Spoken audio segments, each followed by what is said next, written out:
बच्चों, आप लोगों को गुड मॉर्निंग। आज आप लोग को मैथमेटिक्स में ट्रिगोनोमेट्री बताएंगे और हिंदी वाले समझेंगे त्रिकोणमिति और अंग्रेजी वाले समझेंगे ट्रिगोनोमेट्री। तो चलिए एक हेडिंग देते हैं, ट्रिगोनोमेट्री।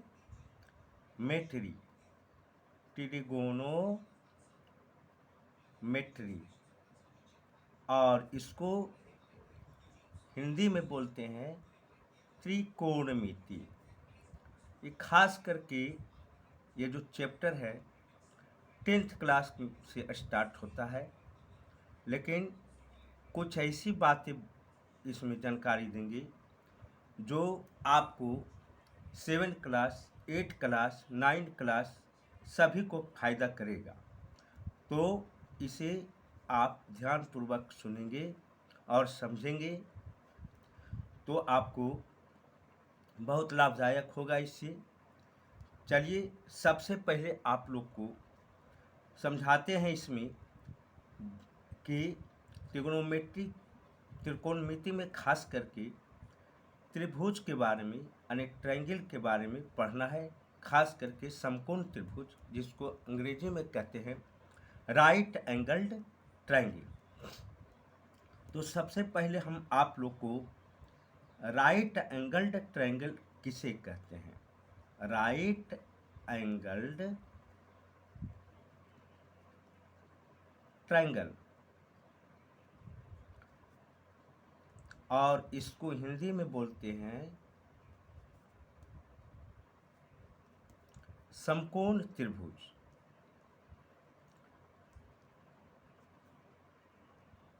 समकोण त्रिभुज।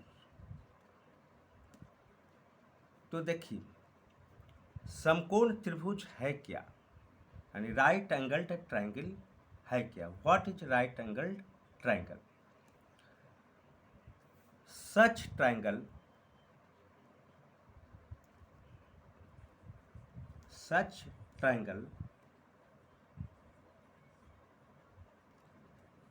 in which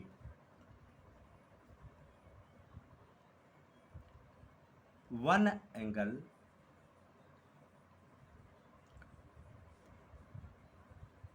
is 90 degree and other two angle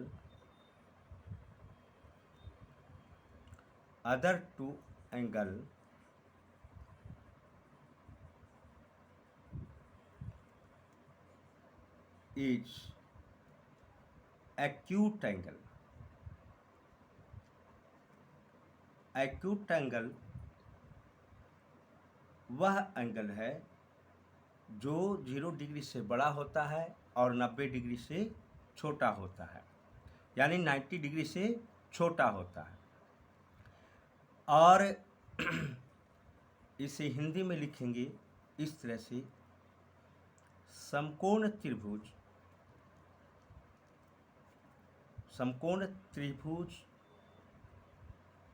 वह त्रिभुज है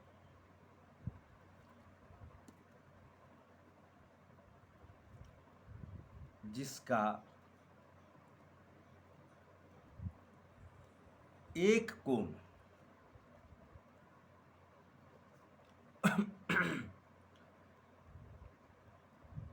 90 डिग्री का हो, बाकी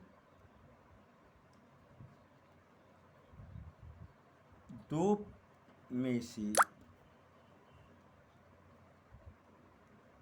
प्रत्येक कोण न्यून कोण हो। क्या हो? न्यून कोण। न्यून कोण उस कोण को कहा जाता है जो 0 डिग्री से बड़ा हो और 90 डिग्री से छोटा हो। जैसे 25 डिग्री, 30 डिग्री, 50 डिग्री, 60 डिग्री, ये सब क्या है? सब आपको न्यून कोण है, एक्यूट एंगल है। अब चलिए फिगर बनाते हैं कि राइट एंगल ट्रायंगल का एक फिगर बनाते हैं।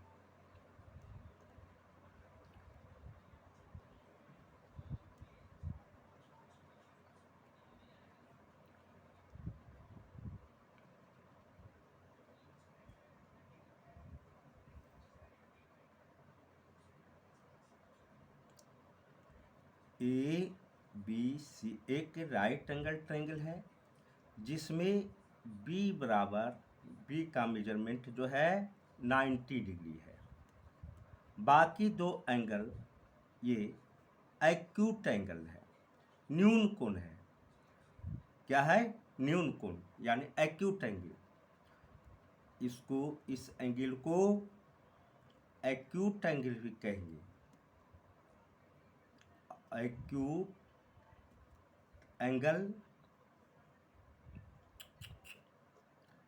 सॉरी, एक्यूट एंगल, हिंदी में इसको बोलेंगे न्यून कोण, क्योंकि यह 0 डिग्री से बड़ा और 90 डिग्री से छोटा होता है। यह भी आपको एक्यूट एंगल हुआ। यह भी आपको हिंदी में लिख देते हैं न्यून कोण।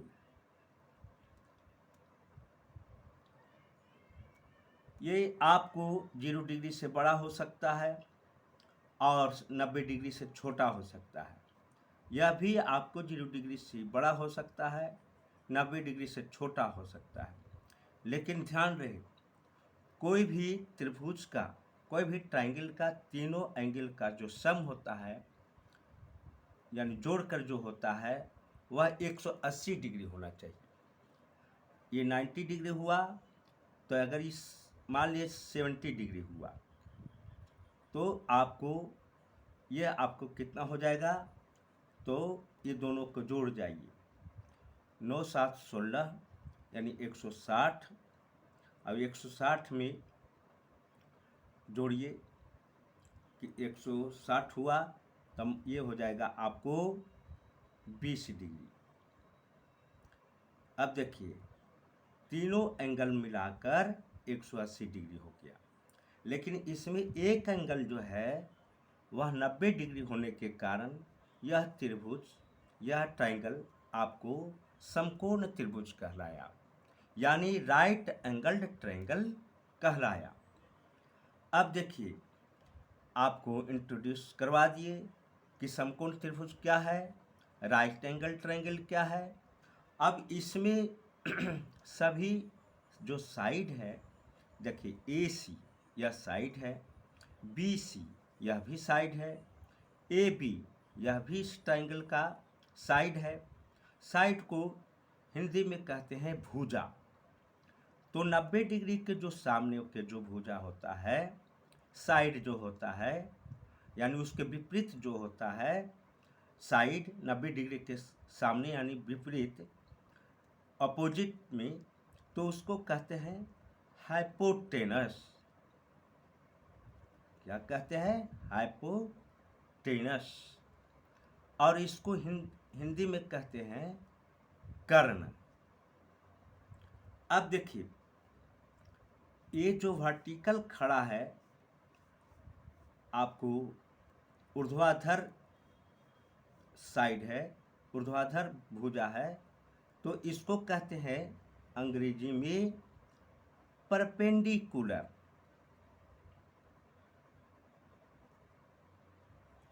परपेंडिकुलर, या हिंदी वाले समझेंगे लंब।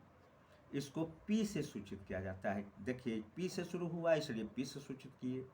हाइपोटेनस एच से शुरू हुआ इसलिए इसको एच से शुरू करते हैं।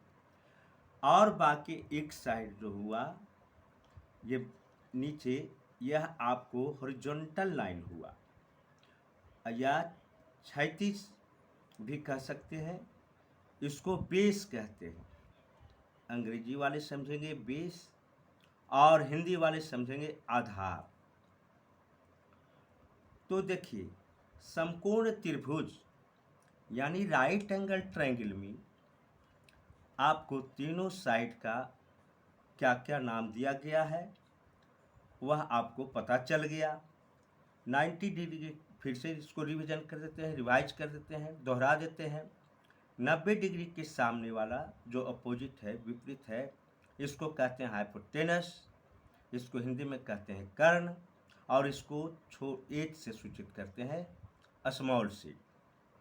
फिर आपको ये जो है 90 डिग्री का जो टच करता है दो लाइन, दो साइड, तो उसमें से एक जो खड़ा होता है पृथ्वी पर, देखिए इस जो है वह हो गया परपेंडिकुलर यानी लंब, और जो हॉरिजॉन्टल जो पैरेलल है आपको पृथ्वी से, तो इसको कह दिए हम लोग बेस, आधार।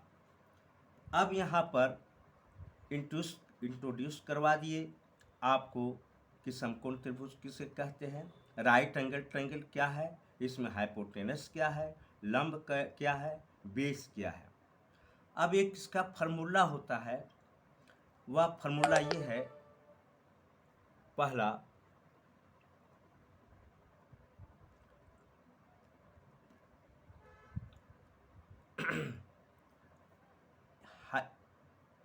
एच स्क्वायर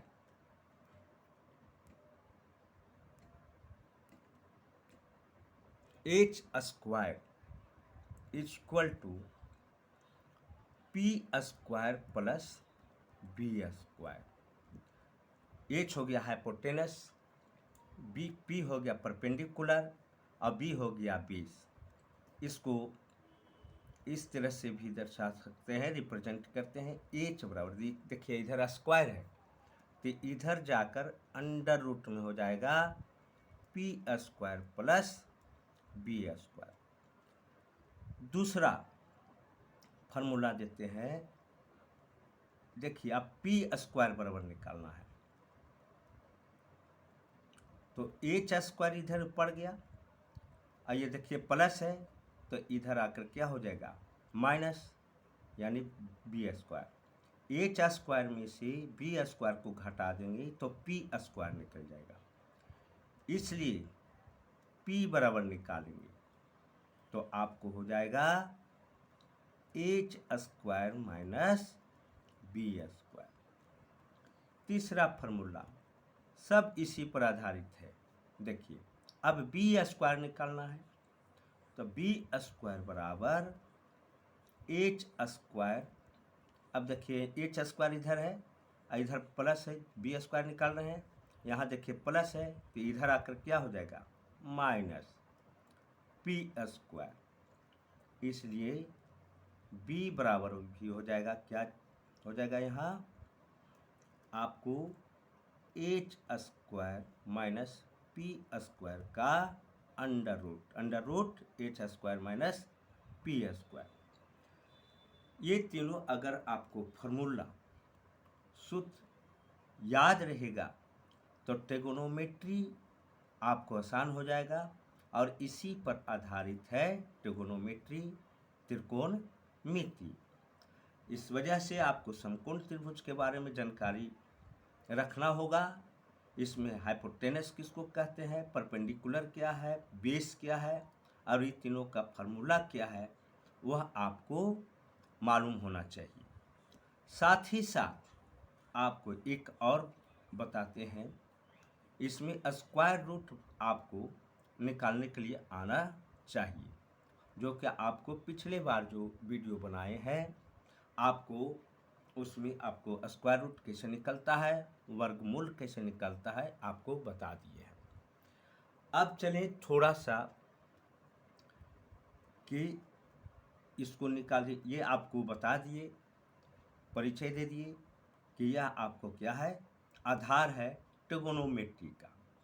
अब इसमें ट्रिगोनोमेट्रिक रेशियोज जो होता है वह 6 होता है। वह कौन कौन है, सो आपको यहाँ पर दे देते हैं।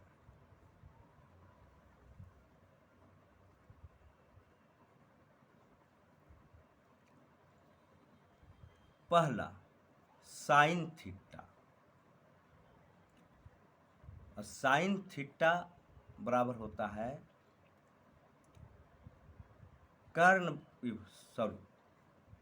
लंब बटा कर्ण। ये हिंदी वाले के लिए हो गए, और इसको अंग्रेजी वाले समझेंगे। लंब को कहते हैं परपेंडिकुलर, इसलिए पी से सूचित करते हैं, और कर्ण को कहते हैं हाइपोटेनस हो गया, यानी इसको 8 से सूचित किए। उसी प्रकार दूसरा कॉस थीटा, कॉस थीटा बराबर हो गया आधार बाई कर्ण।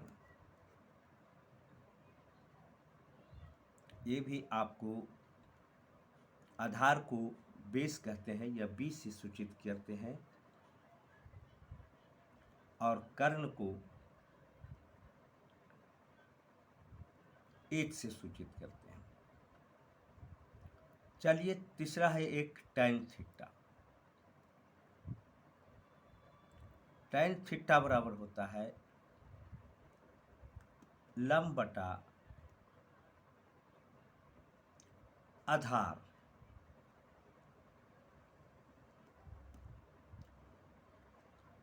ये देखिए लंब को कहते हैं हम लोग P और आधार को कहते हैं B। B से सूचित करते हैं। ये आपको 3 ट्रिगोनोमेट्रिक रेशियोज बताए।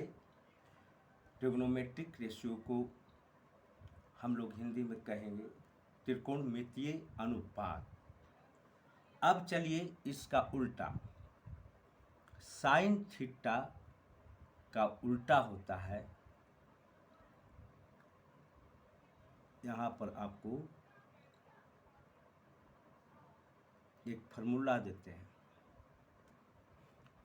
ये ट्रिक देते हैं, हिंदी वाले समझेंगे।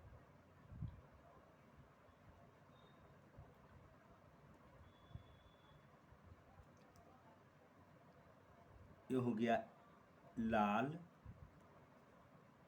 बटा का, यहाँ दे दीजिए साइन थीटा। साइन थीटा का उल्टा होता है कोसेक थीटा।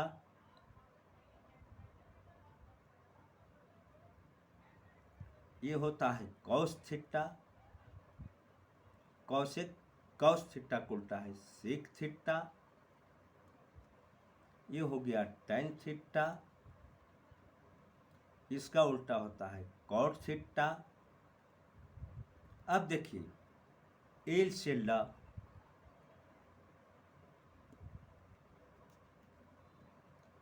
एल से ल, ल से lump,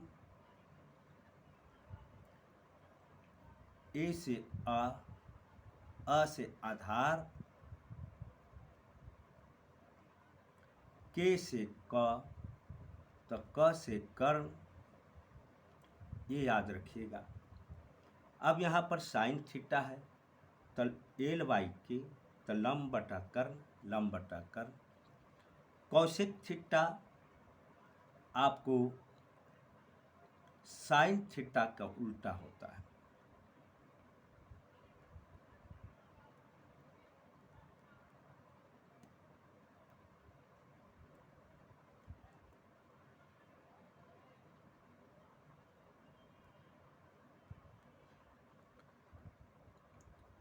Kaushik theta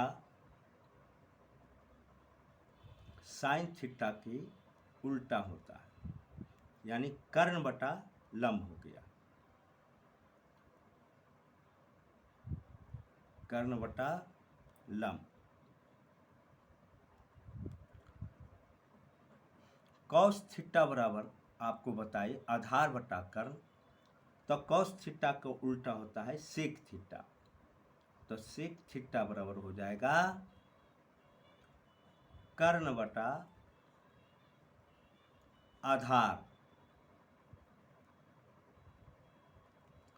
tan theta का उल्टा होता है कॉट थीटा। कॉट थीटा बराबर हो गया आधार बटा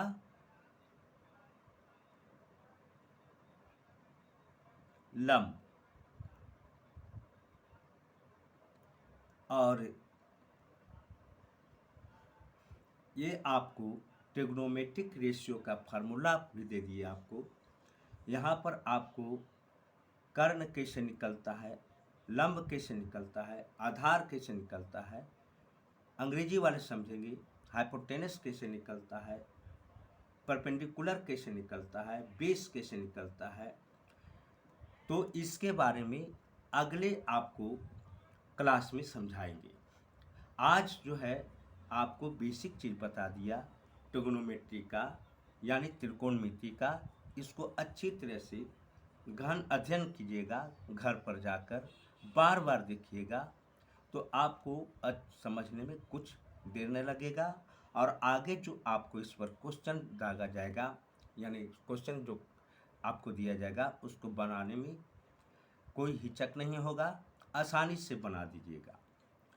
चलिए, आज जो है इसको यूट्यूब पर भी डाल देंगे, यूट्यूब पर आप देखते रहेंगे, और साथ ही साथ आप इसे शेयर कर देंगे, कमेंट कर देंगे, सब्सक्राइब कर देंगे अगर अच्छा लगा हो तो। लेकिन मेरे समझ में आप लोग को सभी को समझ में आ गया है, तो अगर किसी को शेयर करते हैं तो बार बार यही कहेंगे कि शेयर करते हैं तो वह भी शिक्षा इसको लेता है, इसको समझता है, तो अपने घर को सुंदर बनाएगा, पढ़ लिख कर अच्छा बनेगा, अपने देश को, गांव को अच्छा बनाएगा, अपने समाज को अच्छा बनाएगा, अपने देश को अच्छा बनाएगा और देश को बचा लेगा। इसी के साथ इस टॉपिक्स को समाप्त करते हैं। धन्यवाद।